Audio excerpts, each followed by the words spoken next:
South Africa మాజీ opener Gary క్రిస్టన్ Sri Lanka cricket జట్టు కొత్త హెడ్ కోచ్గా నియమితులయ్యారు.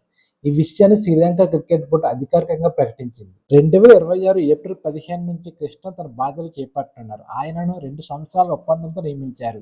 ఇటీవల జరిగిన ఐసీసీ టీ20 వరల్డ్ కప్ 2026లో శ్రీలంక జట్టు సూపర్ 8 దశలను టోర్నీ నుంచి నిష్క్రమించిన తర్వాత అప్పటి కోచ్ సనత్ జయసూర్య తన పదవికి రాజీనామా చేశారు. ఆ ఖాళీ స్థానాన్ని ఇప్పుడు గ్యారీ క్రిస్టన్ భర్తీ చేయనున్నారు. క్రికెట్ కెరీర్లో గ్యారీ క్రిస్టన్ సౌత్ ఆఫ్రికా తరపున 101 టెస్టులు, 185 వన్డే మ్యాచ్లు ఆడిన అనుభవజ్ఞుడు. కోచ్గా కూడా ఆయనకు మంచి గుర్తింపు ఉంది. ముఖ్యంగా భారత్ జట్టుకు హెడ్ కోచ్గా పనిచేసిన సమయంలో 2011 వన్డే వరల్డ్ కప్ భారత్ గెలవడంలో కీలక పాత్ర పోషించారు. అంతేకాకుండా ఆయన కాలంలోనే టీమిండియా ఐసీసీ టెస్ట్ ర్యాంకింగ్లో నెంబర్ 1 స్థానాన్ని కూడా సాధించింది. భారత్ తర్వాత గ్యారీ క్రిస్టన్ 2 సంవత్సరాలు సౌత్ ఆఫ్రికా జట్టుకు కోచ్గా సేవలందించారు.